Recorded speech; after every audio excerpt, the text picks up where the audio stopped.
This is my absolute favorite way to have fish. Don't get me wrong, I love a good steamed fish with tough crackers from time to time, or the occasional rich saucy brown stew fish. It would be very difficult, but if I had to choose one Jamaican fish dish for the rest of my life, this is it. Fresh juicy fried fish topped with the very tangy, very spicy Escovitch sauce. Hey, I'm Nick and today we're making Escovitch fish. And to top it off, I will also show you how to make this banger bread to go with it.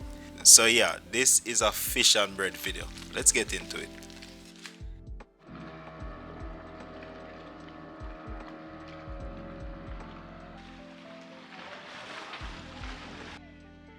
Pretty much any fish can be escovitch, which is one of the reasons I love this dish.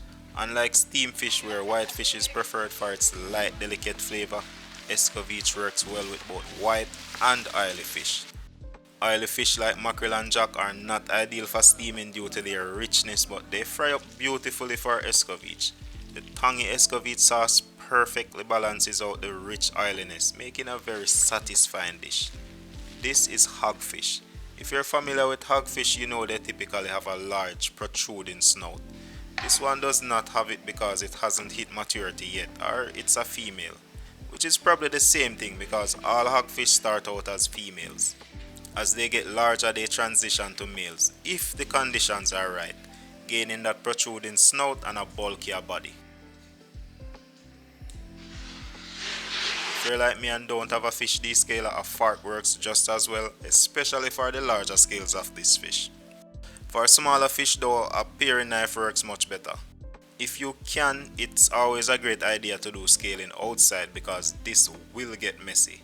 Hogfish have a diet that's primarily made up of shellfish and crustaceans. Their long snout is perfect for foraging through the sand and crushing shells. If you got a hogfish, especially a larger male, you'll find crushed shells in their guts. This shellfish heavy diet is what gives hogfish their sweet mild flavor. It's one of the reasons hogfish is prized for cooking. It tastes very similar to lobster or crab thanks to that unique diet. To keep that clean taste and cut through any raw fishiness, I like to use a bit of vinegar or lime juice to rinse the fish. I want to score the fish before seasoning. Scoring does a couple things. First, it exposes more of the flesh, which helps the fish cook quicker and more evenly. This is really useful with bigger fish because they have more volume and less surface area. And as a bonus, you get the seasoning deeper into the fish, which means more flavor. This recipe also works with fillet if you're not a whole fish person. I get that a lot of people can't stand looking at the head while eating. Whole fish are great though because there's very little waste. Fish cooked on the bone is much juicier and way tastier than a fillet. Plus, with a lot of fish, the bones are so much easier to handle after it's cooked. Before seasoning, I'm using a paper towel to remove any excess moisture. This helps the seasoning stick better and also makes the fish fry up crispier. No, you don't need to go overboard with the seasoning, especially with a delicate, sweet, flavorful hogfish like this. Just salt, black pepper and garlic will give you a banger fried fish, especially if the fish is super fresh. In addition to the salt, pepper and garlic, I'm also seasoning lightly with freshly ground allspice and some minced scallion. I'm making sure I get in between those crevices for even seasoning. Trust me, you want all of that seasoning really sinking into the fish. That's a well seasoned fish right there. If you want ultra crispy skin, you could place it on a rack and pop it in the fridge for a few hours to completely dry out the skin. I'm going to let that rest for a while we work on the part of this dish that ties everything together. No, I have a detailed video on making escovitch sauce. It's a great watch and definitely worth checking out if you want the full breakdown. Escovitch is extremely delicious and super simple. The tangy taste goes perfectly with rich protein and it's not just for fish. I hear escovitch chicken is incredible, so I'll definitely be trying that soon. Carrot, onions and hot pepper are the essentials, but I'm also adding some sweet pepper for a bit of variety. For the hot pepper, I like to mix habanero and scotch bonnet. This combo gives a nice balance of flavor, heat and that vibrant color for presentation. Of course, adjust the spice to your tolerance level. No need to suffer if you can't handle the heat. A bit of smashed ginger adds a light fragrant flavor to the Escovitch sauce that complements the fish really well. It's a secret touch that ties everything together. In a pot on medium heat, add a big splash of oil. I have leftover minced scallion from seasoning the fish, about 2 tablespoons, so I'm adding that to the pot. Minced garlic, about a tablespoon. That ground allspice as well, which is about a tablespoon. Next is the smashed ginger. That will slowly release its flavors. You want to saute these until they are fragrant. Now we can add the onions, carrots, sweet pepper and scotch bonnet. Season with a bit of salt and a big pinch of sugar to slightly offset the tangy flavors. I like my veggies crunchy and vibrant, so I'm only cooking them for about a minute. For softer veggies, cook a little longer. Now we're going to add about a cup of white vinegar. This is what gives the Escovitch sauce that tangy kick that complements the fish so well. Let it cook for another minute or two to allow the flavors to really meld together. And that is it. Usually the Escovitch sauce is made after frying the fish using a bit of the leftover oil, but I like the fresh clean flavors and the overall lighter taste I get from using fresh oil. A thick heavy pot works really well for heat transfer, giving you a more even fry. You want the oil ripping hot. Make sure you place the fish in and let it fall away from you slowly. For a fish of this size, I like to spoon the hot oil over the top to start cooking the upper side. This cuts down on cooking time and ensures a more even fry. You can also use a hot oil to help cook stubborn areas that did not make a good contact with the oil. And sometimes you only realize how badly you scale the fish after frying it. I'm really not proud of this one. The fish is ready when it flakes easily under pressure. You should feel a bit of give when you poke it. If you're still in doubt, use something sharp to pierce the fish down to the bone. You'll notice a good amount of resistance if it's undercooked closer to the bone. Wide utensils work great for keeping larger fish like this intact during frying.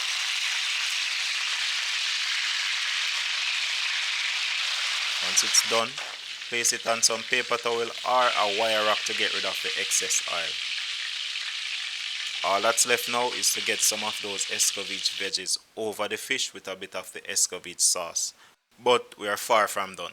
Remember that this is a fish and bread video. I have been refining my bread recipes and I really want to share this very simple, very delicious bread recipe with you. Fish and bread has a lot of cultural significance for Jamaicans. It's usually had in a celebratory way like with family gatherings, beach outings or events around the Easter season. Fish and bread is really popular during 9 nights or wakes where we celebrate the life of a loved one that has passed. It's mostly hard dough bread, sometimes bulla or even bun, but I'm curious to know what you know about 9 nights. Drop a comment down below, I would love to hear your thoughts. This rich bread recipe only needs a few ingredients. This is 1 ounce of brown sugar and I'm going to add that to a pound or 16 ounces of all-purpose flour. Now, since this is a yeast bread, I need half tablespoon yeast. Next, we're adding half teaspoon salt to bring out those flavors. Here's the star of this recipe. This is 9.5 ounces of coconut milk. This adds a ton of richness and gives the bread that sweet, nutty taste that will take it to the next level. This dough is about 60% hydration, so it's going to be pretty sticky. I'm starting out with a spoon to help keep things manageable. Higher hydration will give me a softer, lighter loaf. Just mix until all the flour is hydrated and then we're adding 1 ounce of solid butter. Work that into the dough. This first need is just to get everything evenly combined and it shouldn't take more than a minute or two. Once that's done, cover the dough and let it rest for about 10 minutes. This short rest lets the dough relax and helps develop those gluten proteins. It pretty much eliminates the need for excessive kneading. After the 10-minute rest, we'll give the dough a couple of stretch and folds to help build some structure. This takes about 2 minutes and you'll notice it smooths out nicely. Now cover the dough again and let it rise until it's doubled in size. Depending on the temperature in your kitchen, this can take about 45 minutes to an hour. Since I want 2 loaves, once the dough has doubled, I'm going to divide it into half. If you want perfect halves, you can weigh the dough and divide by 2. It's a good way to keep things consistent, but I'm just going to eyeball it today.